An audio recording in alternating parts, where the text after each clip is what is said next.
Olá pessoal, espero que todas e todos estejam bem. Eu sou Marcos Neira, professor da Faculdade de Educação da USP e membro do Grupo de Pesquisas em Educação Física Escolar. É um coletivo majoritariamente composto por professoras e professores que atuam na educação básica, realizam experiências pedagógicas e produzem conhecimento sobre a perspectiva cultural da educação física, também chamada Currículo Cultural da Educação Física ou simplesmente Educação Física Cultural. E esta é a 12ª videoaula da disciplina Fundamentos Teórico-Metodológicos do Ensino de Educação Física, oferecida conjuntamente às estudantes e aos estudantes matriculadas e matriculados na disciplina Metodologia do Ensino de Educação Física, ambas componentes curriculares obrigatórias do curso de Licenciatura em Pedagogia da Faculdade de Educação da USP. E o tema desta videoaula é Planejamento e Desenvolvimento das Situações Didáticas. Mas somente assistir a esta videoaula não é suficiente. Nós esperamos que vocês façam a leitura da bibliografia sugerida, que vocês participem da atividade realizada em sala de aula e participem principalmente da discussão que tem sido realizada a partir da feitura da atividade. O objetivo é este: caracterizar as situações didáticas da educação física cultural. A literatura que nós deixamos à disposição, ela apresenta a descrição e a identificação destas situações didáticas. A atividade que nós propusemos, ela também vai trabalhar, operar, fazer com que você identifique as situações didáticas, mas antes disso tudo é importante entender o passo anterior, ou seja, como que a professora planeja esta atividade didática, ou seja, o que o leva a definir determinadas práticas corporais, como ele define determinadas práticas corporais, como ele e ela definem determinadas práticas corporais, como ele e ela organizam e desenvolvem as situações didáticas. A referência para essa discussão, embora ela esteja espalhada em diversos trabalhos, inclusive nesses que nós sugerimos para a leitura, o trabalho fundamental, imprescindível da professora Sandra Mara Corazza, que discute a ideia de planejar a partir de temas culturais, algo que nós já abordamos também na videoaula e naquela semana em que discutimos a tematização, a problematização e a desconstrução. Então, se nós entendemos o planejamento como forma de política cultural, nós evidentemente vamos organizar e desenvolver situações didáticas de determinadas maneiras, mas também definir aquilo que será abordado de uma certa forma. Nós também sugerimos o resultado de uma pesquisa que foi publicado em formato de livro, que está nesse livro, Educação Física Cultural, Inspiração e Prática Pedagógica. Há um capítulo específico que trata do desenvolvimento das situações didáticas. E nesta videoaula nós pensamos que seria muito importante recorrer a alguns argumentos que estão presentes neste capítulo, que na verdade ele compila pesquisas realizadas sobre o planejamento e o desenvolvimento da prática pedagógica, das situações didáticas. Bom, dito isto, é importante fazer um pequeno lembrete. No jargão pedagógico, nós nos acostumamos a chamar de planejamento aquilo que nós entregamos na escola. Mas a literatura sobre o assunto, eu cito aqui o professor Paulo Roberto Padilha, no seu livro Planejamento Dialógico, que é um texto resultante de uma tese de doutorado defendida também na Faculdade de Educação da USP. Eu lembro que nesse texto ele apresenta, tal como se fosse um glossário com termos relacionados ao plano e ao planejamento, o plano de ensino, o plano bimestral, o plano de aula, etc. Uma série de termos que fazem referência a essa questão. Nesse texto e em muitos outros, na literatura pedagógica de maneira geral, planejamento é a ação de planejar. Então, o que você entrega na escola quando você prepara, a ação de preparar o plano é o planejamento, ou seja, você está lá sentada, sentado, estudando, retomando o que você trabalhou na semana passada, no bimestre passado, no trimestre, no semestre, a depender de como a escola se organiza, refletindo sobre os resultados desse trabalho, etc. Você vai fazer o planejamento, ou seja, você vai planejar o próximo trabalho e esse, portanto, é o planejamento. Você está planejando o próximo trabalho, está em planejamento. O documento resultante deste planejamento é o plano. Como eu já disse, pode ser o plano de aula, pode ser o plano de período, né, o plano de curso. Então, quando vocês acessam o site da disciplina, lá está plano de ensino. Aquele é o plano que o Marcos e o Bruno querem realizar. Esse é o plano de trabalho. Claro que na medida em que as aulas foram caminhando ao longo do semestre, nós fomos modificando, alterando. Houve mudanças no cronograma, houve mudanças mesmo na literatura, na bibliografia sugerida, houve mudanças em enfoque. Então, nós temos o planejamento que nos permitiu elaborar esse plano, mas durante a realização do curso, nós seguimos em planejamento, porque cada aula é elaborada a partir do que acontece na aula anterior. Então, nós pensamos naquilo que acontece para que a gente possa elaborar a aula seguinte. Então, esse é o plano que vocês... Essa é a diferença, digo eu, entre planejamento e plano. Então, que a gente possa, pelo menos no âmbito do nosso curso, chamar de plano aquilo que a gente documenta e chamar de planejamento a ação de elaborar o documento, ou seja, a ação de planejar. E como pensar o planejamento no currículo cultural da educação física? O que é planejar no currículo cultural? Então, você tem aí vários processos de planejar. Você, em primeiro lugar, vai definir o tema cultural, ou seja, o tema cultural nada mais é do que a ocorrência social de uma prática corporal. Você vai redigir os objetivos, e você pode criar esses objetivos, ou você pode retirar esses objetivos do projeto político-pedagógico da escola, ou se a rede utiliza um documento curricular, esses objetivos podem ser os objetivos que lá estão, previstos para o segmento, previstos para o ano, previstos para o semestre, bimestre, etc., ou sem previsão, mas estão presentes lá sem previsão do momento específico, mas estão lá presentes. Existem documentos curriculares organizados dessa forma também. E você vai, a partir, portanto, da definição do tema, ou seja, da prática corporal que será estudada, e da definição da escrita, né, ou seja, da eleição, se for o caso, e da escrita dos objetivos, ou seja, a partir do momento que você define também quais são os objetivos do trabalho, que você vai organizar as situações didáticas iniciais. Porque, na perspectiva cultural, as situações didáticas, elas são organizadas na medida em que o trabalho caminha. As situações didáticas são planejadas na medida em que o trabalho se desenvolve. Por isso que nós estamos falando do desenvolvimento das situações didáticas. Então, não tem como uma pessoa que trabalha no currículo cultural planejar todas as aulas. Vamos lembrar que, na perspectiva cultural, nós não trabalhamos com sequências didáticas. Nós não trabalhamos com projetos. Então, nós trabalhamos a partir da artistagem, da didática da didática artística ou artistada, a depender, né, do texto, que é nada mais, nada menos do que a reorganização do trabalho a partir daquela própria execução do trabalho. Bom, e quais seriam as situações didáticas que, como vocês têm visto nos vídeos, como vocês têm lido nos relatos de experiência, quais seriam as situações didáticas que os professores e as professoras realizam e que a literatura registra a partir das observações e a partir dos estudos que tem feito no campo. Então é sempre importante levantar isso. Os professores começaram a criar o currículo cultural a partir da leitura das obras de referência dos campos teóricos das teorias postas. Os professores passaram a pensar nas práticas pedagógicas a partir dali. Em um certo momento começam a acontecer as pesquisas sobre as práticas pedagógicas. As pesquisas começaram a identificar os princípios e começaram a identificar as situações didáticas. Quais seriam, então, as situações didáticas que foram identificadas pelas pesquisas feitas, pelas observações e análises feitas dos professores e das professoras que afirmam colocar em ação o currículo cultural?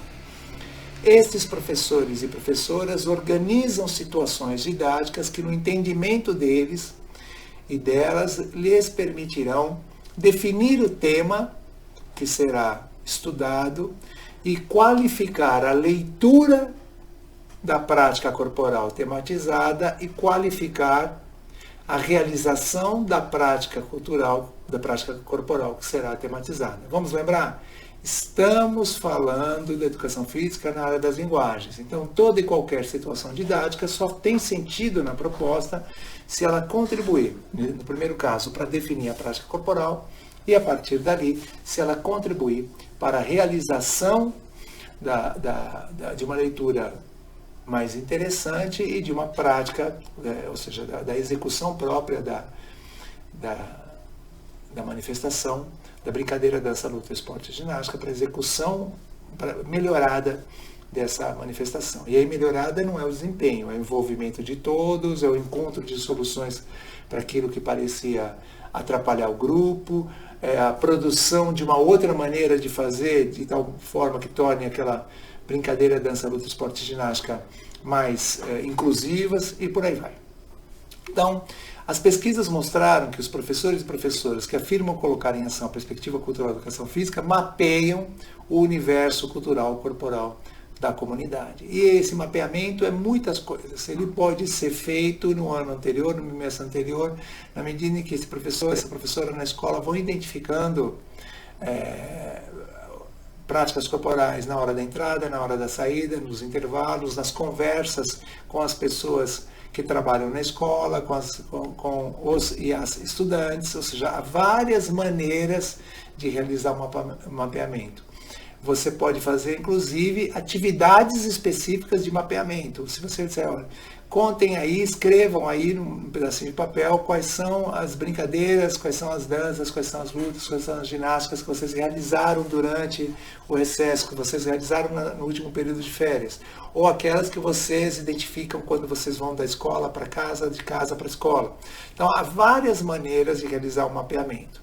O professor e a professora, principalmente, devem circular no entorno da escola, circular no bairro da escola e para identificar esses lugares de prática. Há praças, há espaços públicos em que as pessoas frequentam para andar de skate, para andar de bicicleta, para jogar dama, para jogar xadrez, para jogar bocha, para empinar pipa. As crianças estão lá brincando, tem playground, ou seja, há esses lugares, tem um CEL na comunidade, um Centro Educacional Unificado, se for o caso aqui na cidade de São Paulo, ou outras cidades que também têm CELs, né? Então, há equipamentos públicos que comportam, no bairro há escola de samba, no bairro há um ginásio esportivo nesse bairro. Nesse bairro há academias de dança, há academias de ginástica, há academias de lutas. Ou seja, a circulação no bairro vai oferecer informações importantes que podem levar o professor e a professora a definir a prática corporal que será tematizada numa certa direção. Num determinado momento, pelos meios de comunicação, a determinada prática corporal está muito em evidência. As crianças vão fazer um estudo do meio, vão até um parque, e naquele parque as crianças identificam certas práticas corporais que de repente elas têm assim, comentários a fazer sobre essas práticas corporais e o professor então a professora define tematizar uma prática corporal a partir dessa visita ao parque.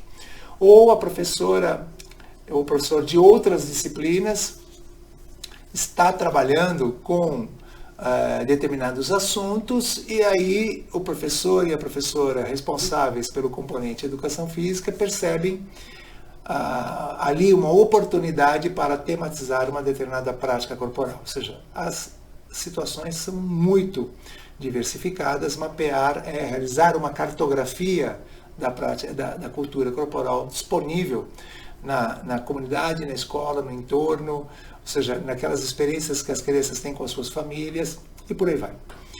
Uma vez definida a prática corporal, na maioria dos registros a respeito do currículo cultural da educação física, nós identificamos primeiro que estes professores, que essas professoras realizam situações didáticas de vivência, de leitura da prática corporal e de ressignificação. Mas isso não significa uma ordem. Isso não significa que primeiro tem que ser a vivência, depois a leitura. Muitas vezes essas atividades acontecem, inclusive, ao mesmo tempo. Vivenciar uma prática corporal nada mais é do que realizar corporalmente aquela prática corporal. Vamos lembrar que na perspectiva do currículo cultural, a vivência ela tem inspiração nietzschiana. Vivenciar é sentir na pele, vivenciar é fazer. Então, cara e caro estudante do curso de pedagogia da FEUSP, o currículo cultural não transforma a aula de educação física em aula teórica, como muitas vezes vocês podem ter lidado com essa afirmação. Ela está inclusive em alguma bibliografia que não é do currículo cultural, a bibliografia crítica ao currículo cultural, ela vai fazer esse tipo de afirmação que, como vocês já viram nos vídeos e nas experiências relatadas, ela não tem fundamento, essa colocação. Então, nós temos que fazer muitas vivências nas aulas de educação física, porque uma das questões principais do currículo cultural é, além da leitura da prática corporal, é promover a produção da prática corporal, a realização da prática corporal, que só pode acontecer através da linguagem corporal. Entretanto, na medida em que nós vamos vivenciando as práticas corporais, nós também vamos lendo as práticas corporais, e nós podemos fazer exercícios, atividades, provocações, que com o foco principal na leitura, ou seja, na medida em que a gente identifica as regras, identifica a gestualidade, identifica os adereços, identifica a forma de funcionamento. Isso pode ser ali, no momento do trabalho no pátio, pode ser vendo um vídeo no celular do professor, rapidamente, ou um vídeo no celular das próprias estudantes, dos próprios estudantes, pode ser na sala com o vídeo, ou seja, fazer uma análise, uma leitura, uma interpretação, portanto, uma análise da prática corporal, da realização daquela prática corporal. Esse processo de fazer a leitura, esse processo de fazer a vivência, fazer a leitura da prática corporal, normalmente, comumente, ele acaba gerando a ressignificação da prática corporal. Porque cada estudante traz, né, nesse momento, o seu repertório cultural corporal, e que esse repertório se confronta com aquilo que ele está fazendo ou interpretando, ou lendo. E aí há um processo de produção de outros significados, portanto a ressignificação a partir dessa vivência e dessa leitura. Na verdade, como diz a pesquisa do Marcos Neves, de 2018, o processo de ressignificação é constante, assim como o processo de mapeamento é constante. A gente não pode pensar que mapeamento só acontece no começo do trabalho. A gente vai mapeando o tempo inteiro, assim como as crianças, jovens, adultos e adultas, idosos e idosos que frequentam a educação básica e realizam as aulas a partir do currículo cultural, vão ressignificando o tempo inteiro as práticas corporais e as pessoas que delas participam. Até aí, muitas outras teorias curriculares da educação física podem até fazer vivência, leitura, ressignificação, talvez não com esses nomes, né, com esses termos, mas podem até fazer. Mapeamento é mais raro. Entretanto, o que caracteriza fortemente o currículo cultural são as situações didáticas de aprofundamento e principalmente de ampliação. Não basta vivenciar, não basta ler a prática corporal. Esta leitura da prática corporal e principalmente a ressignificação e a reelaboração da prática corporal vão se beneficiar das situações didáticas de aprofundamento. Então, no aprofundamento, nós vamos tentar entender melhor aquela prática corporal, como ela se organiza, quem dela participa, a sua trajetória, como ela chega lá, como ela chega na determinada região, a quem ela beneficia, quem ela não beneficia, quais são as características da sua prática naquele lugar, se ela existe em outro formato, em outro lugar, como o contexto interferiu nesta realização, ou seja, muitas são as situações didáticas que podem corresponder ao aprofundamento. Então, o aprofundamento seria nada mais nada menos que conhecer melhor aquela prática corporal, conhecer melhor as pessoas que delas participam.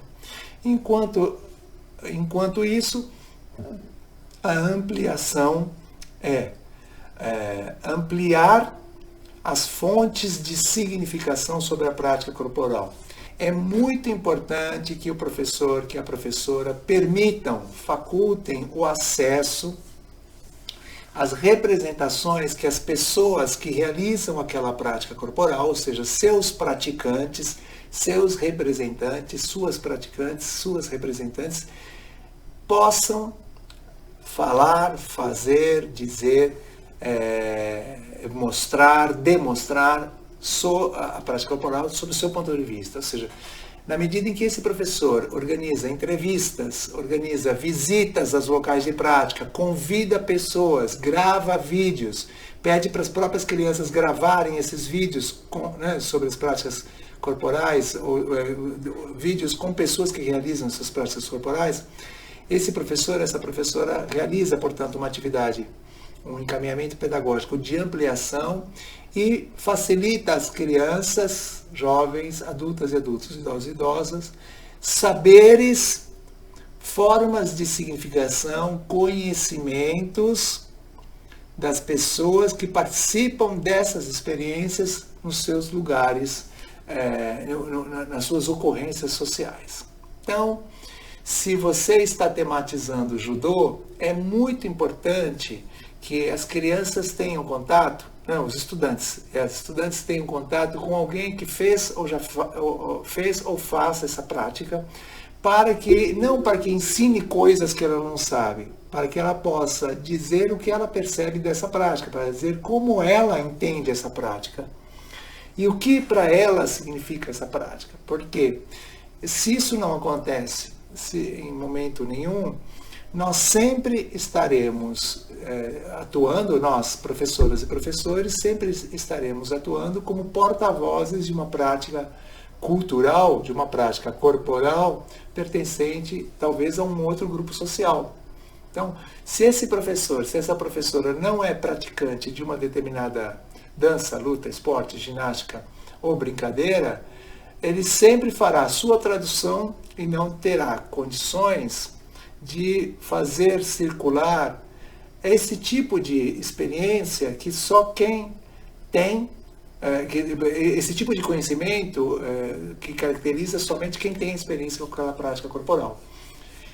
As redes sociais facilitaram esse processo, a variedade de possibilidades é muito grande, a leitura dos relatos de experiência e assistência aos vídeos, vocês já puderam perceber como isso vem acontecendo, e vocês também puderam perceber como as situações didáticas de ampliação ajudam as crianças a conhecer o ponto de vista das pessoas que vivem no seu cotidiano ou que têm as suas vidas marcadas por aquela prática corporal.